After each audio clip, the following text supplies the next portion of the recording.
ఓం మహాగణాధిపతయే నమః. ఓం గురుభ్యో నమః. ఓం శ్రీమాత్రే నమః.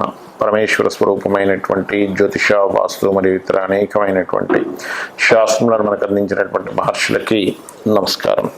హయగ్రీవ హయగ్రీవ హయగ్రీవేతి యో వదేత్ తస్య నిస్సరతే వాణీ జహ్నుకన్యా ప్రవాహవత్. అరుణాం కరుణాతరంగితాక్షీం ధృతపాశాంకుశపుష్పబాణచాపాం అనిమాదివిరావృతాం మయూకైః అహమిత్యేవ విభావయే భవానీం శ్రీమాత్రే నమః. మనం ఈరోజు చెప్పుకోబోయేటువంటి అంశం ఏమిటి అంటే, ఒక్కొక్క అంశము వల్ల వారు దారిద్ర్యాన్ని అనుభవిస్తూ ఉంటారు.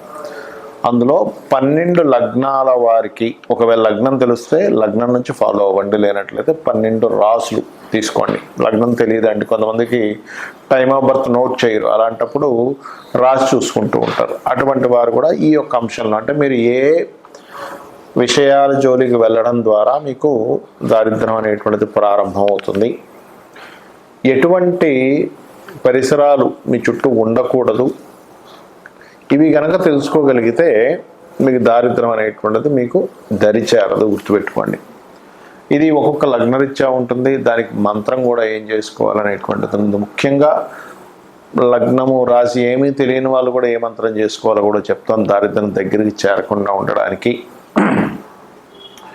1 by 1 మనం ఇప్పుడు చెప్పుకుందాం. వృశ్చిక లగ్నము, వృశ్చిక రాశి. వృశ్చికం వారికి దారిద్ర్యం అనేటువంటిది ఏ రూపంలో వీళ్ళు వెంటాడుతుంది?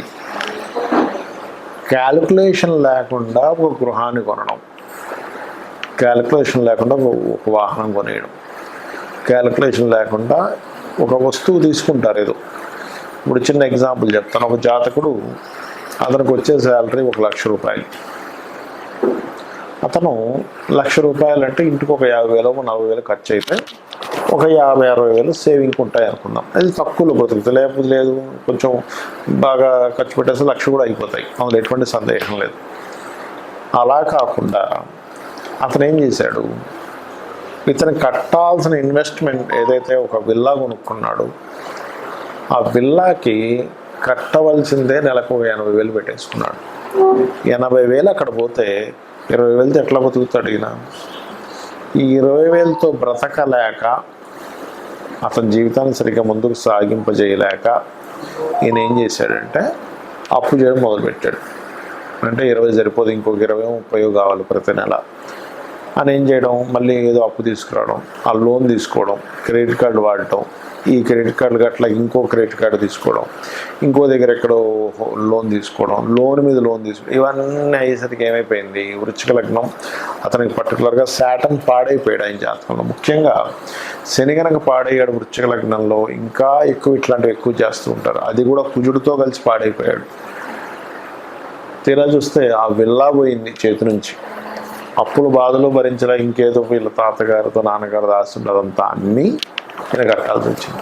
అదే కనుక నిర్ణయం తీసుకునేటప్పుడే, నా జీతం శాలరీ 1 లక్ష రూపాయలు వస్తుంది, నేను 20,000-30,000 ఈఎంఐ కట్టుకునేటువంటి దాంట్లో నేను తీసుకోవాలి అని అనుకుంటే ఇంత దారిద్ర్యం అనుభవించేవాడు కాదుగా. కాబట్టి ఏమిటి, ఒకటి తీసుకునే ప్రాపర్టీ, అది స్థిరాస్త చరాస్త ఏదైనా క్యాలిక్యులేటివ్గా తీసుకోవాలి వృశ్చికం వారు, లేకపోతే ఇదే మిమ్మల్ని దారిద్ర్యానికి దారితీస్తుంది.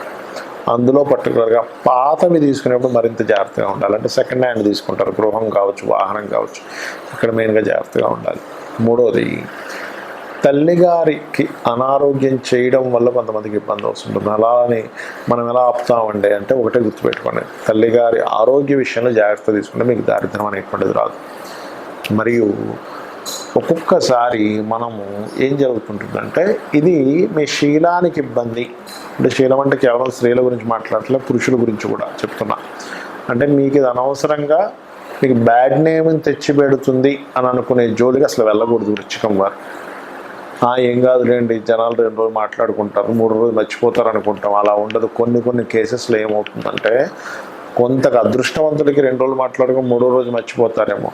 మీకు దాని మూలంగానే డౌన్ఫాల్ ఉందనుకోండి, అదే దారిద్రంగా పట్టుకుంటుంది.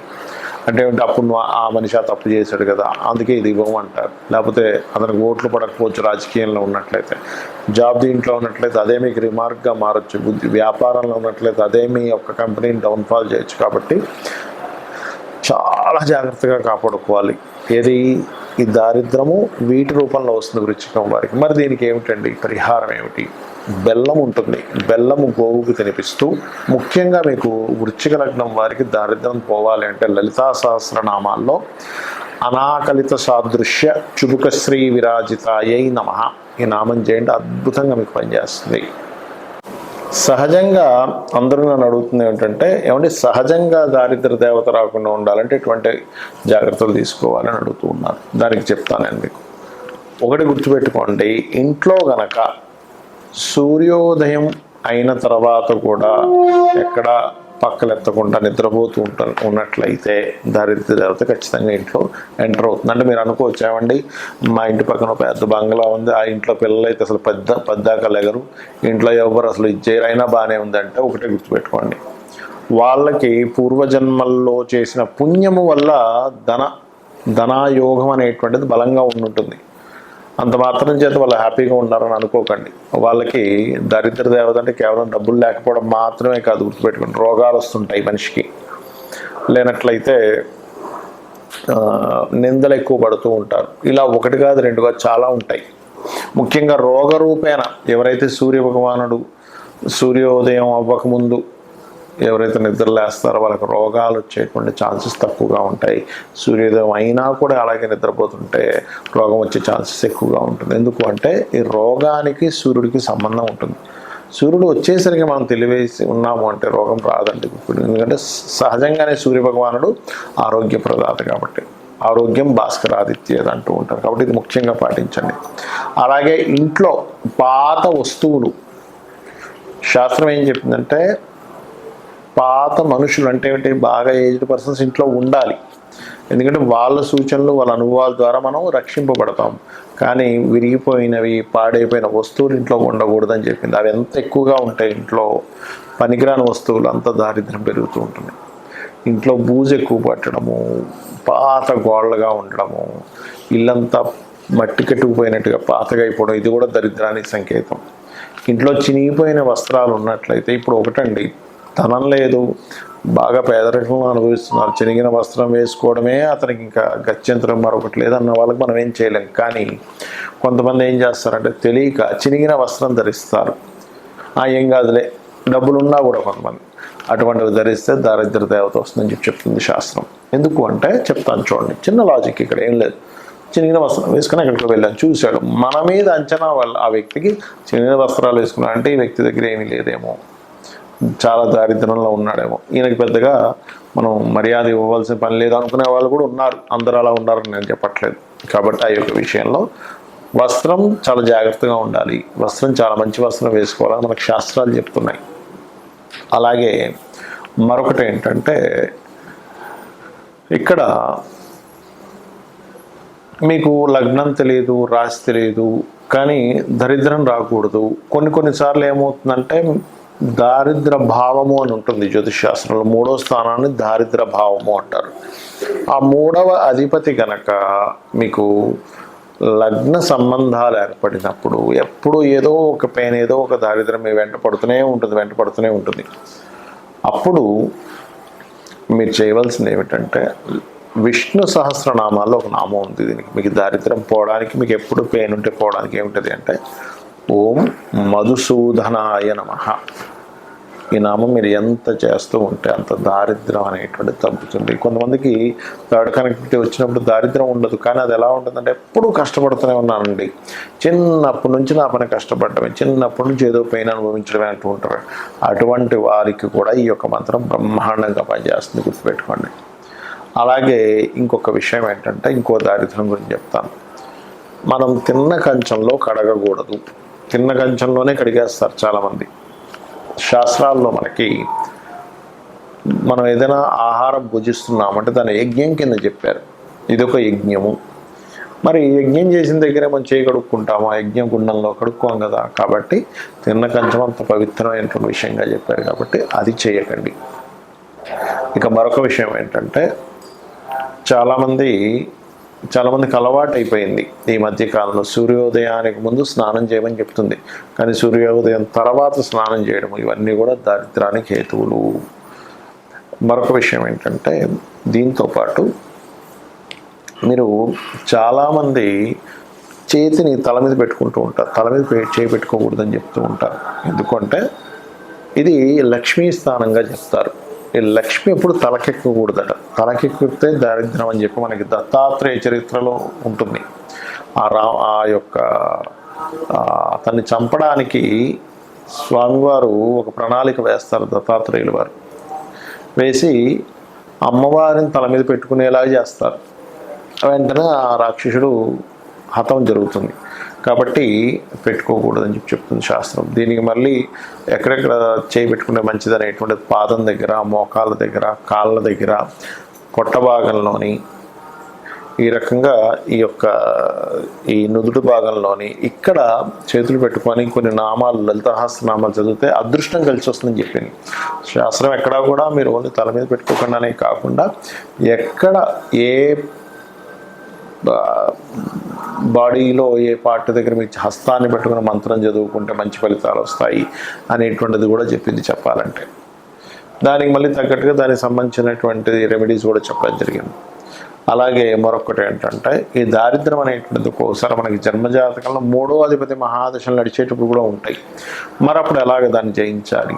ఎందుకంటే ఆ మహాదశ నడుస్తుంది కదా అన్నప్పుడు ఒకే దగ్గర స్థిరంగా ఉండకుండా మారుతూ ఉంటే మీ లైఫ్ బాగుంటుంది. అప్పుడు ఎందుకంటే 3వ అధిపతి లగ్న సంబంధం ఏర్పడింది, ఎవరికైనా దరిద్ర యోగం ఏర్పడింది. అప్పుడు ఆ జాతకుడు ఆ ఉన్న ఊరు నుంచి వేరే ఊరికి వెళ్ళి బ్రతికితే బాగుంటుంది. చాలామంది చూడండి ఊర్లలో ఏదో పని చేసుకుని బతుకుతారు, అసలు ఎదగరు. కానీ అదే వ్యక్తి సిటీకి రాగానే మళ్ళీ బాగుంటుంది. ఎందుకు? ఆ వ్యక్తికి ఉన్న స్థలం నుంచి మారే యోగం ఉంటుంది. అప్పుడు ఆ దోషం అనేటువంటి ఆ రూపంలో పోతుంది. అలాగే మీ ఇంట్లో పాత వస్తువులు, పాత బట్టలు ఎక్కువగా ఉన్నాయి కానీ మీరు వేసుకోవట్లేదు. అలాంటప్పుడు ఆ బట్టలను చక్కగా ఉప్పుని నీటిలో ముంచి తీసేసి ఆరబెట్టిన తర్వాత వాటిని దానంగా ఇచ్చేసేయండి. ఇంట్లో వాడకుండా పాతగా అలాగే ఉండిపోతే అది కూడా చాలా పెద్ద, అందులో ముఖ్యంగా వస్త్రాలకు సంబంధించిన విషయంలో.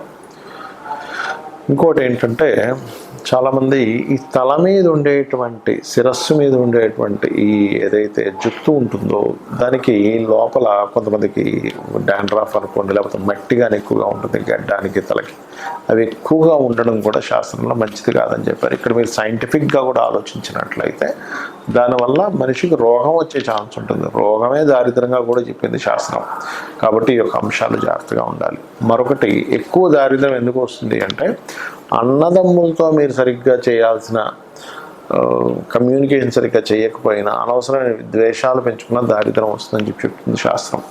అంటే అన్నదమ్ములతో, అక్కచెల్లెలతో చిన్న చిన్న విషయాలు పట్టుకొని వాటిని ద్వేషంగా మార్చుకొని వాటిని మిస్అండర్స్టాండింగ్గా చేసుకుంటే, ఎందుకంటే 3rd హౌస్ ఈజ్ దారిద్ర స్థానం. 3వ స్థానాన్ని దారిద్రము, పరాక్రమము, పౌరుషము, ధైర్యం ఇవన్నీ చెప్పారు. అందులో దారిద్రం కూడా ఉంటుంది. మీరు ఇక్కడ ఎప్పుడైతే మీరు ఇది చేస్తుంటారు అదొకటి. ఇంకా అన్నిటికంటే గొప్పది చెప్తాను చూడండి. మీరు గాసిప్స్ గనక వాళ్ళు అలాగంట వీళ్ళు ఇలాగంట అని ఎంతైతే మీరు చెప్పుకుని ఉంటారో అదే మెయిన్ ముఖ్యంగా దారిద్రానికి హేతువుగా శాస్త్రాల్లో చెప్పబడింది. దానికి మరి ఏమిటండి పరిష్కారము అంటే మధుకైటబుల వధ అని ఉంటుంది శాస్త్రంలో.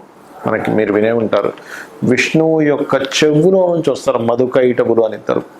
అతను బ్రహ్మని మాతో నువ్వు పోట్లాడు, లేకపోతే నువ్వు మా చేతిలో చచ్చిపోతావు, సంథింగ్ అట్లాంటి భయపెట్టేసరికి ఆ బ్రహ్మ వెళ్ళి విష్ణుమూర్తిని ప్రార్థించడం జరుగుతుంది. అప్పుడు విష్ణుమూర్తి నిద్రలో ఉన్నట్టుగా ఉండగానే ఆ నిద్రకి ఎవరైతే కారకులో ఆ అమ్మవారిని ప్రార్థించడం జరుగుతుంది. అప్పుడు ఆ మధుకైటపుని సంహరించడానికి ఆ యొక్క మహావిష్ణువు నిద్ర లేచి వాళ్ళిద్దరితో యుద్ధం చేస్తాడు. కానీ ఎంత యుద్ధం చేసినా వాళ్ళు చనిపోరు. అప్పుడు వాళ్ళు ఏం చేస్తారంటే కాసేపు రెస్ట్ తీసుకుంటా అన్నప్పుడు ఈ అమ్మవారిని అడుగుతాడు మహావిష్ణువు, తల్లి నేను ఎంత సంహరించినా వీళ్ళు చావట్లేదు, మరి ఎలాగా అంటే ఒక ఉపాయం ఇస్తుంది అమ్మవారు. ఏమిటి ఆ ఉపాయం అంటే, ఇతనే వరం ఇస్తా అంటాడు మధుకైటపులు విష్ణువు.